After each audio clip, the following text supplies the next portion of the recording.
আসসালামু আলাইকুম। 3 দিনের ছুটিতে বেশ বড় প্ল্যান করেছিলাম, কিন্তু পারিবারিক কিছু ঝামেলার কারণে আমরা বের হতে পারিনি। তো লাস্ট যেদিন ছিল স্যাটারডে, ওই দিন আমরা বের হলাম ঘোড়ার গাড়িতে ওঠার উদ্দেশ্যে। তো এই যে দেখেন আমরা যাচ্ছি, যেতে যেতে ঢাকা বিশ্ববিদ্যালয়ের মধ্যে থেকে হঠাৎ করে এই যে চলে আসলাম গুলিস্তান মোড়ে। গুলিস্তান মোড় থেকে চিন্তা করলাম ঘোড়ার গাড়িতে উঠে সদরঘাট পর্যন্ত যাব, আবার ফিরবো। কারণ প্রথমে আমাদের প্ল্যান ছিল শহীদ মিনারে গিয়ে ঘোড়ার গাড়িতে ওঠার। তারপরে হঠাৎ মনে হলো যে সব সময় ওখানে আসলে থাকে না, ট্র্যাডিশনাল কোনো প্রোগ্রাম ছাড়া ঘোড়ার গাড়ি পাওয়া যায় না। তো এই জন্য আমরা চিন্তা করলাম যে তাহলে একবারে গুলিস্তান গিয়ে ঘোড়ার গাড়িতে উঠি, তাহলে বেশ লং একটা রাস্তা ঘোড়ার গাড়িতে ওঠা হবে। তারপরে আমরা ঘোড়ার গাড়িতে উঠলাম, আমাদের কাঙ্ক্ষিত ঘোড়ার গাড়িতে। কিন্তু রাস্তাটা এত জ্যাম ছিল, পুরো রাস্তাটা শনিবারে পুরা রাস্তাটা যে এভাবে ব্লক থাকবে এটা আমরা ভাবতে পারিনি। তো ঘোড়ার গাড়ি তো যাচ্ছিলই, বাট সেটা খুবই খুবই মানে না যাওয়ার মতো খুব খারাপ অবস্থা, জাস্ট ঝিমায়ে ঝিমায়ে চলছিল। তো আমরা ওখান থেকে একটু গিয়েই নেমে চলে আসি যে থাক, যাবো না আর। এভাবে আসলে ঘোড়ার গাড়িতে মজা হয় না যদি না টকবক টকবক আওয়াজটা শুনতে পাই। তারপরে আমরা ফিরে আসলাম। আমার মেয়ে আবার বলছিল যে শহীদ মিনার যাবে, কারণ তাকে আগেই বলা হয়েছিল যে আমরা শহীদ মিনার গিয়ে ঘোড়ার গাড়িতে উঠবো। তো যখন জ্যামের মধ্যে পড়ে আমরা আর কি যেতে পারলাম না, বা গাড়িটার যে সেই শব্দ বা ঘোড়ার গাড়িতে ওঠার যে মজা ওটা পেলাম না, তখন অগত্যা আমার মেয়ের কথাই শুনতে হলো। আমরা শহীদ মিনারে চলে আসলাম। শহীদ মিনারে এসে এখানে তো সবসময় একটা উৎসবমুখর পরিবেশ থাকেই। তো এই যে এই খালাটা পিঠা বানাচ্ছিল, চিতই পিঠা আমাদের, তার মধ্যে একটু বিকালের নাস্তা খাওয়ার যে ক্ষুধা সেটা ফিল হচ্ছিল। তো খালার কাছে আমি শুনলাম কত টাকা করে, 10 টাকা করে পিস।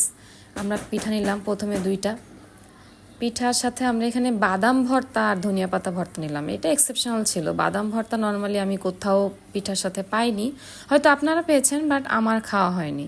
তো খুবই মজা ছিল পিঠাটা। পরে আবারও আমরা নিয়েছিলাম। তারপরে একটু সামনেই শহীদ মিনারের চত্বরে এই যে ফুল বিক্রি করে, যারা প্রিয়জনকে ফুল গিফট করতে চান তারা ওখানে গিয়ে এখান থেকে ফুলের মালা, গাঁদা ফুলের মালা, বকুল ফুলের মালা এগুলাও নিতে পারেন। তারপরে আমরা শহীদ মিনারে গেলাম, গিয়ে দেখালাম আমার মেয়েকে শহীদ মিনারে আসলে গেলে কেমন জানি মনটায় আবেগে আচ্ছন্ন হয়ে পড়ে। আর তখন যে আমার ভাইয়ের রক্তের আগুন এই গানটা ভিতরে ভিতরে বেজে ওঠে। তো এখানে সবাই দেখতে আসে, দেখে এখানে সবসময় একটা মেলা মেলা আবহ চলতে থাকে। এই যে বাচ্চাদের খেলনা, তারপরে বাদাম ভাজা বিক্রি করছিল, আমরা একটু বাদাম কিনলাম। সন্ধ্যার সময় এই যে ভাজা গরম বাদাম খেতে ভালোই লাগে। তারপরে এখান থেকে আমরা চিন্তা করলাম যে কি খাওয়া যায়, তো ফুচকা খেতে চলে গেলাম। পাশেই ফুচকার দোকান ছিল। এখানকার ফুচকাগুলো খুবই ফ্রেশ আর মচমচা, অনেক মজা হয়। তো ওখানে গিয়ে শুনলাম ফুচকা প্লেট কত, 60 টাকা। 60 টাকায় মেবি 12 পিস ফুচকা দেয়। তো আমাদের জন্য এটা যথেষ্ট ছিল। তো 1 প্লেটই ফুচকা নিলাম। ফুচকাটা মানে ওর টকটা টক মিষ্টি ঝালের একটা টক ছিল, এবং ফুচকাটা বেশ মজা লেগেছে খেতে। ফুচকার যে পাঁপড়টা ওটা অনেক ক্রিস্পি, এবং ভিতরের পুরটা অনেক ফ্রেশ। তো সব মিলে ফুচকাটা খেয়ে এনজয় করলাম। তারপরে ফুচকা খাওয়ার পরে এরপরে আমরা ওখানে কিছুক্ষণ বসলাম, গল্প করলাম, আড্ডা দিলাম। তারপরে আমার মেয়ে হঠাৎ করে বলল যে আমি ডাব খেতে চাই। তো তারপরে ওখান থেকে ডাবের ভ্যানে গেলাম। ডাবের ভ্যানে গিয়ে শুনলাম যে ডাবের দাম কত। বাবা, ডাবের যে দাম! তো সবসময়ই ঢাকায় ডাবের দাম অনেক বেশি। ছোট্ট যে ডাবটা সব থেকে, সেটার দাম ছিল 100 টাকা, আর এরপরে 120 আর 130। তো 5 জন এখানে অলরেডি জমা হয়েছিল, এবং আমরা যাওয়ার পরে সবাই মিলে বললো যে আমরা সবাই মিলে নিচ্ছি, একটু দাম কমায় রাখো। না, দাম কমাবে না, যেটা দাম সেটাই ফিক্সড। তো আমরা 2টা ডাব নিলাম ওদের থেকে, নিয়ে খেলাম। আমার হাজব্যান্ডে যে ডাব খাচ্ছে, সে কখনো স্ট্র ইউজ করে না। আমি বারবারই বলছি যে তুমি স্ট্র দিয়ে খাও, তার কাছে মনে হয় যে না, স্ট্রটার মধ্যে অনেক ধুলাবালি, কি দরকার, এমনিতেই খাই। তো আমাদের ডাবের মধ্যে পাতলা একটু শ্বাস ছিল, সে ডাবের শ্বাসটা আমরা খেলাম। ডাবওয়ালা আমাদেরকে সাইডে চামচ মতো করে দিয়ে এটা উঠিয়ে দিল। তারপর আমার মা আমাকে মুখে তুলে খাইয়ে দিচ্ছে ডাবের শ্বাসটা, বেশ মজা।